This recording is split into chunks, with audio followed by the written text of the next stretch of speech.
السلام علیکم۔ Dizzy news میں خوش آمدید۔ ایک دفعہ مشتاق یوسفی صاحب سے کسی عربی شیخ نے کہا کہ یوسفی صاحب، مسلمان تو ہم بھی ہیں، لیکن آپ تو کلمہ پڑھ کر باولے ہی ہو چکے ہیں۔ غیرت اتنی کہ عربی رسم الخط میں لکھا ہوا حلوہ بھی برداشت نہیں، اور علم اتنا کہ قرآن اور غیر قرآن کا فرق بھی معلوم نہیں۔ آج میں جن لوگوں کے بارے میں بات کرنے جا رہا ہوں ان کا علم سے دور دور تک کوئی تعلق نہیں۔ یہاں میں بات کر رہا ہوں اس طبقے کی جو اسلام کے نام پر مرنے اور مارنے کو تیار تو ضرور ہو جاتا ہے، لیکن ان کو یہ نہیں پتا کہ ہم عربی تحریر پڑھ رہے ہیں یا آیت پڑھ رہے ہیں۔ میری اس مخصوص طبقے سے گزارش یہ ہے کہ برائے کرم جس قرآن پر تم غلاف چڑھا کر گھر میں رکھ کر یہ سمجھتے ہو کہ ہم نیک ہو چکے ہیں، برائے کرم کبھی اس کو پڑھ کے دیکھیں، اس کو پڑھ کر اس کا ترجمہ کر کے دیکھیں، تاکہ تمہیں تحریر اور عربی کی آیت کے بیچ کا فرق پتہ لگ جائے۔ کہانی کچھ یوں ہے کہ لاہور کے اشرا بازار میں ایک عورت آتی ہیں جنہوں نے عربی رسم الخط سے لکھی ہوئی شرٹ اپنے زیب تن کی ہوئی تھی، اور وہی مخصوص طبقہ جس کی میں بات کر رہا تھا، جس کا علم سے دور دور تک تعلق کوئی نہیں، وہ کچھ یہ کہتے نظر آئے کہ انہوں نے جو شرٹ زیب تن کی ہوئی ہے اس پر نعوذ باللہ استغفر اللہ قرآن کی آیات لکھی ہوئی ہیں، اور درندوں کی طرح اس عورت پر حملہ آور ہو گئے، اس کو شرعام مارنے اور کپڑے اتارنے کی دھمکیاں دینے لگے، اور گستاخ گستاخ کے نعرے بلند کرنے لگے۔ اور جب یہ سب چل رہا تھا تو وہاں پر پنجاب پولیس نے اپنا رول ادا کیا، جن پر میں ان کا بہت بہت شکر گزار ہوں۔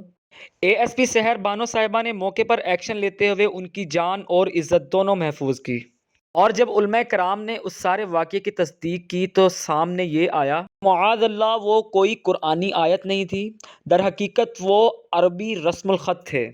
اب یہاں پر کئی لوگ ایسے آ جائیں گے جو یہ کہیں گے کہ واقعہ ہو گیا سو ہو گیا، اللہ خیر کرے، اللہ معاف کرے، لیکن جو بھی اس واقعے میں موجود تھا، میرا اس بندے سے سوال صرف اتنا ہے کہ کیا کبھی قرآن کو پڑھا بھی ہے؟ اور جب آپ کے سیاسی بینر پر انشاءاللہ لکھا ہوتا ہے، جب الیکشنز ختم ہوتے ہیں وہی بینرز آپ کے پیروں میں رول رہے ہوتے ہیں، تب آپ کا ایمان سو جاتا ہے۔ لیکن ہاں، اگر ہمارے ہاں کوئی عورت عربی رسم الخط میں حلوہ لکھی ہوئی شرٹ پہن کر آئے گی تو وہاں پر ہمارا ایمان بھی جاگ جائے گا اور ہم گستاخ گستاخ کے نعرے بھی بلند کرنے لگیں گے۔ تو میرے بھائیوں، ذرا اس چیز پر بھی نظر ڈالیے کہ جس اسلام میں عورت کی عزت کو اس حد تک محفوظ رکھا گیا ہے کہ اس کا جنازہ بھی رات کو اٹھائیں تاکہ اسے کوئی دیکھ نہ لے، اس اسلام کی آڑ لے کر آپ ایک عورت کو کیا کہہ رہے ہیں کہ شرعام کپڑے اتار دیے جائیں گے، تمہارے مار دیا جائے گا تمہیں، کیوں کہ اس نے ایک عربی رسم الخط میں لکھی ہوئی شرٹ پہنی ہوئی تھی۔ تو میرا ان بھائیوں کو پیغام یہ ہے کہ برائے کرم اپنے دماغ کے پردے کھولیں، اور جہاں آواز کو بلند کرنا بنتا ہے وہاں آواز بلند کریں، نہ کہ عورت کو دھمکائیں اور گستاخ گستاخ کے نعرے لگانا شروع کر دیں۔ اصل گستاخ پہچانیں اور اس کے خلاف آواز بلند کریں۔ گستاخ اصل میں یہ عورت نہیں، گستاخ وہ ہے جو صحابہ کی گستاخی کرتا ہے۔ گستاخ اصل میں یہ عورت نہیں ہے، گستاخ وہ ہے جو ختم نبوت کو نہیں مانتا۔ گستاخ اصل میں یہ عورت نہیں ہے، گستاخ وہ لوگ ہیں جو شرک کرتے ہیں، بدعت کو پروموٹ کرتے ہیں۔ تو کبھی ان کے خلاف بھی آواز کو بلند کریں تاکہ آپ کی آواز کی کوئی ویلیو بنے۔ میں جاننا یہ چاہوں گا کہ آپ کا اس واقعے کے اوپر کیا کہنا ہے؟ کیا یہ غیر اخلاقی اور غیر معیاری حرکت نہیں تھی؟ کمنٹ باکس آپ کی رائے کے لیے کھلا ہے، اپنی رائے کا اظہار ضرور کیجیے گا۔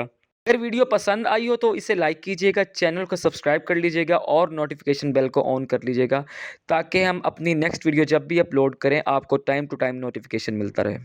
اپنا بہت سارا خیال رکھیے گا۔ پاکستان زندہ باد، پاکستان پائندہ باد۔